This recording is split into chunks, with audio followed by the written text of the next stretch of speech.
Hey, this is Bruce Reviews Music, and today we're going to talk about the new Baroness album Gold and Grey. Baroness are a progressive and sludge metal band from Savannah, Georgia, and in my opinion they are one of the most consistent bands in the heavier side of rock music. Although their lineup has changed a lot over the years, especially after a car crash the band experienced on tour with the album Yellow and Green, the only founding member left now is the frontman and guitarist John Basley. And this is the first album with new guitar player Gina Gleason. Baroness are also shifting their sound from album to album, but all their studio albums are, in my opinion, somewhere between great and exceptional. This is the fifth studio album and the last one in their famous color cycle. After Red, Blue, the double album Yellow and Green, and Purple, now it's time for Gold and Grey. It's not really a double album like Yellow and Green was, but there are clearly two colors distinguishable in the sound of this album.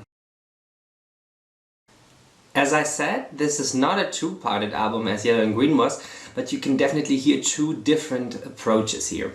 Honestly, you can hear dozens of influences and different ideas, but there are two polar extremes here.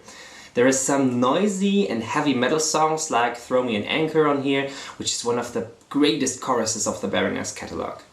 Or the bass-heavy starting track Front Towards Enemy. I would personally situate these songs more on the grey side of the album.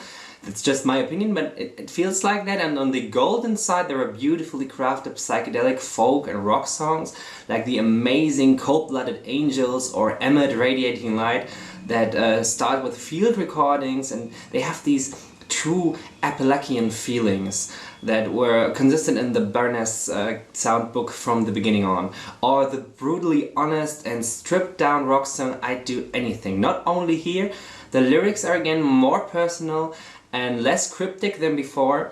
A lot of that seems to be caused by the terrible van accident I mentioned earlier on.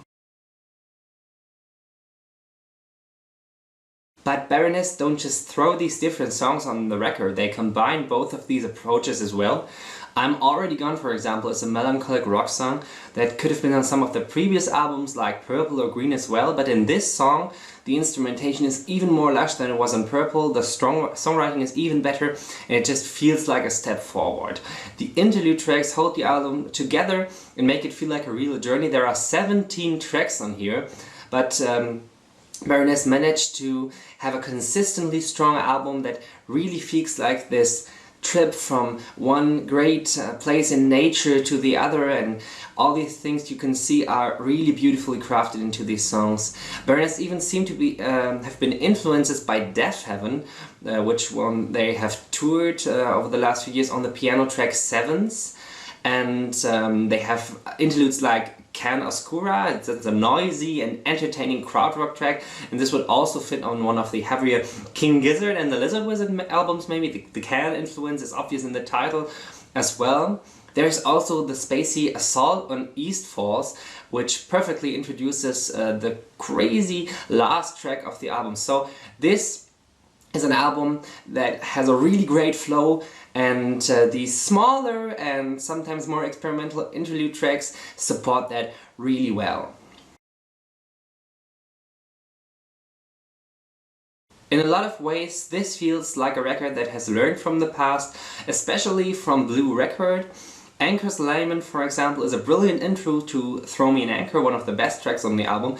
This trick they already executed on Blue Record with the intro for their best song, in my opinion, A Horse Called Golgotha. And the ballads also feel like a continuation on what started on that album with Still That Sleeps the Eye. You also shouldn't underestimate the new guitar player Gina Gleason's influence on these more subtle songs, with her amazing backing vocals bringing new color into the Baroness cosmos. So this is a great new step and a grand finale as well for the color cycle of albums that Baroness started with Red. A lot of the fans didn't seem to agree with the mixing on this record and had a lot of problems with the production by Dave Friedman, who also mixed Purple for Baroness. I don't really agree with that. I know that a lot of the songs are a bit noisy, a bit washed out, and the bass parts are a bit overdue maybe, but I don't think that this is a big problem because the contrast is even better, between these harsh and noisy songs influenced by shoegaze, for example, and on the other side these very mellow and softer songs. So they are produced well and it works in this context. So I don't think this is a big problem. It was more a problem for the singles. So in my opinion, this is one of the best Baroness albums, maybe even their best of this decade. They're not just running out of ideas like some of their peers from the Georgia sludge scene did. Especially Mastodon and Kailisa, for me, didn't really manage to hold up to their standards, and Baroness still stands strong here.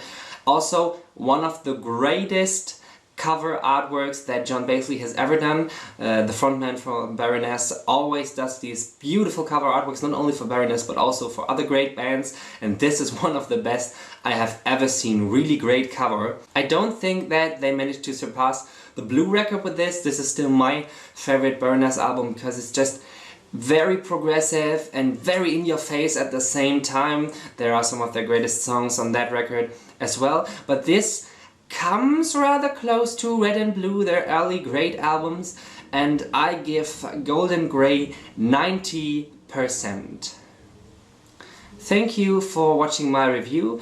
I hope you tune in for some reviews over the next few weeks as well. Goodbye, this is Bruce Reviews Music.